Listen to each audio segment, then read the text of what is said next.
গতকাল সারাদিন মেঘাচ্ছন্ন পরিবেশ ছিল, সূর্যর দেখা যায়নি। বিকালের দিকে হঠাৎ করেই ঝোড়ো হাওয়া শুরু হয়।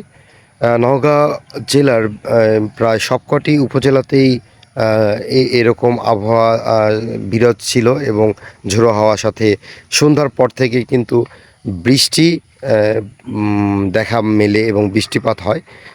এই বৃষ্টিপাতে দেখেন একবারে পাকার আগ মুহূর্তে, অর্থাৎ ধান পাকার আগ মুহূর্তে একেবারে জমিতে মই দেওয়ার মতো অবস্থা একবারে পড়ে গিয়েছে। কৃষক হতাশ।